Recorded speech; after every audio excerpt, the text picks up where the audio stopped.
Good morning students. जैसा कि आपको थंबनेल में दिख रहा होगा, आज हम थर्ड चैप्टर एनसीईआरटी का चैप्टर नंबर 3 स्टार्ट कर रहे हैं। Pair of linear equation in two variable. हमने लास्ट लेक्चर में पॉलिनोमियल समाप्त कर लिया है। जैसा कि हमने कहा था, हम रेगुलर बेसिस पे वीडियो लाते रहेंगे और पूरी प्रयास रहेगा इस गर्मी की छुट्टी में आपका मैथ्स खत्म करेंगे। ठीक, इस हिसाब से चलेंगे। तो आज का जो सबसे पहला जो चैप्टर है वो इंट्रोडक्शन। इस चैप्टर है क्या, इसकी बात करनी है। तो जैसा कि चैप्टर का नाम जानते हैं, pair of linear equation in two variable. सबसे बड़ी बात इन टू वेरिएबल। तो पहली बात हमको किसकी बात करनी है? टू वेरिएबल की। आइए हम समझते हैं है क्या चैप्टर में। हम जब बात करते हैं लीनियर की, तो जब आपने पॉलिनोमियल पढ़ा तो पॉलिनोमियल में आपने ये सीखा, किसी की भी अगर किसी भी इक्वेशन की मैक्सिमम डिग्री 1 है, मैक्सिमम डिग्री 1 है, तो उस इक्वेशन को हम लीनियर बोलते हैं। लीनियर किसको बोलते हैं? ऐसा इक्वेशन जिसकी डिग्री 1 होगी वो लीनियर इक्वेशन होगा। पहली बात, लीनियर इक्वेशन डिग्री 1 होनी चाहिए। होल नंबर डिग्री होती है तो पॉलिनोमियल था, लेकिन अगर डिग्री 1 हो जाती है तो वहां पे हमारा क्या होता है?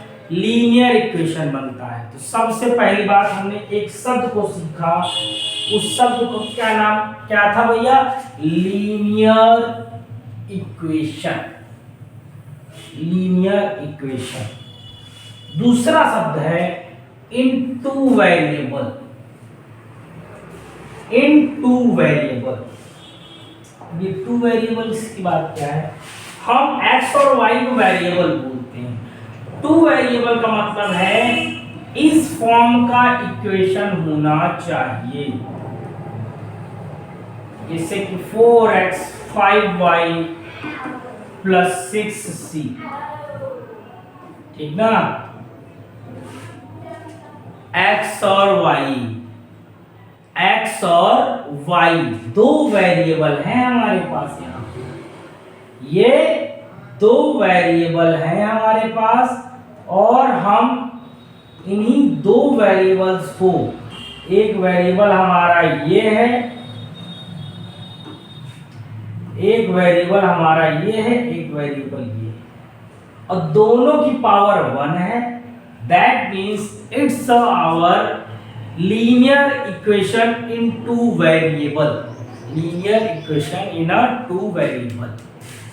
अब जब आप जान गए linear equation in a two variable, तो हमको पहली चीज इंफॉर्मेशन क्या मिली? लीनियर क्या है। दूसरा मिला कि टू वेरिएबल क्या है। अब इस चैप्टर में करना क्या है? इस चैप्टर में करना क्या है?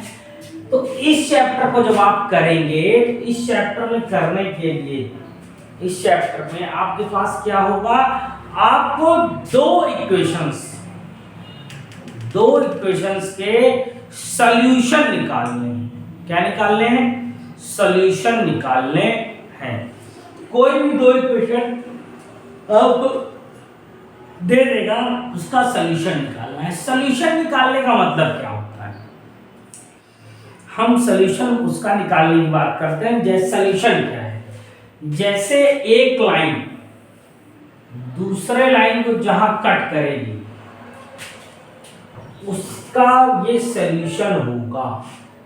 क्या होगा? सॉल्यूशन होगा। जैसे एक लाइन ने दूसरे लाइन को ओवरलैप कर गई, तब भी सॉल्यूशन होगा। इन सब चीजों की बात करेंगे। हमको करना क्या है चैप्टर में? हम सिर्फ आज ये जानेंगे, आज सिर्फ इतना जानेंगे। मतलब सबसे पहली बात यह है कि दो रेजेस रहेंगी मेरे पास। और दोनों का इंटरसेक्टिंग पॉइंट निकालना ही इस चैप्टर का मेन फोकस है। दो रेजेस है, दोनों को सॉल्व करके दोनों का इंटरसेक्टिंग पॉइंट निकालना ही मेरा मेन फोकस होगा। इन केस अगर दोनों लाइन एक दूसरे से ओवरलैप कर जाती है, जैसे काटती है, एक काटती है, तो इसको हम बाद में बताएंगे आपको यूनिक सॉल्यूशन कहते हैं। क्या बोलते हैं? यूनिक सॉल्यूशन कहते हैं। अगर एक दूसरे को ओवरलैप कर जाएगी तो मेनी सॉल्यूशन बोलेंगे। क्या बोलेंगे? मेनी सॉल्यूशन बोलेंगे। और एक दूसरे के पैरेलल हो जाएगी तो इसको नो सॉल्यूशन बोलेंगे। तीन तरीके की संभावनाएं हैं। पहला यूनिक सॉल्यूशन, दूसरा यहां मेनी सॉल्यूशन, और ये क्या है? No solution. तीन तरीके से हम चीजों को समझेंगे। ये तीन बातें होंगी। सबसे पहली बात यूनिक सॉल्यूशन, फिर मेनी सॉल्यूशन, नो सॉल्यूशन। ये सब की जरूरत कब पड़ेगी? जब आप दो क्वेश्चन दिए हैं और दोनों को सॉल्व करके लाना होगा। दो इक्वेशन इस तरीके से दिए होंगे, जैसे मानता हूं मैं 4x 3y + 6 = 0, equation number 1। 3x + 4y + 7 मतलब क्या हुआ?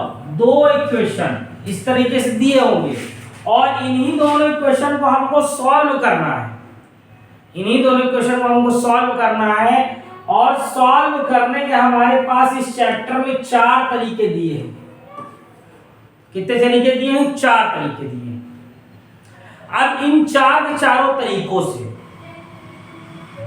इन चार के चारों तरीकों से हमको सॉल्व करके बस इनके इक्वेशन का सॉल्यूशन लेके आना है।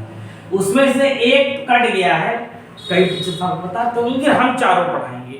क्योंकि देखिए अगर 10th में कुछ ऐसा छूट जाएगा ना आपका जो कि इम्पोर्टेंट था,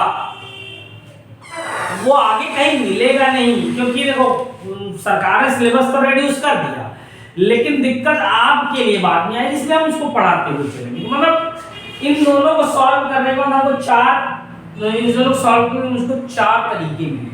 वही 4 तरीके। पहला तरीका है ग्राफिकल रिप्रेजेंटेशन, जो कि थंबनेल में भी किया होगा। दूसरा तरीका होगा हमारा सब्स्टिट्यूशन। पहला ग्राफिकल, दूसरा सब्स्टिट्यूशन मेथड, तीसरा एलिमिनेशन मेथड, चौथा क्रॉस मल्टीप्लिकेशन मेथड। ये 4 मेथड से हम सॉल्व करके ले आएंगे। क्या ले आएंगे? हम लेके आएंगे कि इसमें कैसे क्या सॉल्यूशन है। उससे पहले हमको किसी भी क्वेश्चन में को फाइंड आउट करने के लिए कुछ फॉर्मूले रहेंगे, जहां से हम पहले से चीज निकाल लेंगे कि उसमें क्या है, यूनिक सॉल्यूशन है, मेनी सॉल्यूशन है या नो सॉल्यूशन। अगर देखो यूनिक होगा तभी सॉल्व करने की जरूरत पड़ेगी जब एक सॉल्यूशन आए। मेनी हो या नो सॉल्यूशन हो तो उस केस में सॉल्व करने की जरूरत ही नहीं पड़ेगी। हाँ होंगे लगभग मोस्टली टाइम ये, लेकिन चेक करना पड़ेगा हर बार, उसके लिए हमको फॉर्मूला मिले। ठीक, तो इसकी क्लास को हम कल की क्लास में स्टार्ट करते हैं। लाइट चली गई है तो आज आगे नहीं जा पाएंगे। So guys thank you for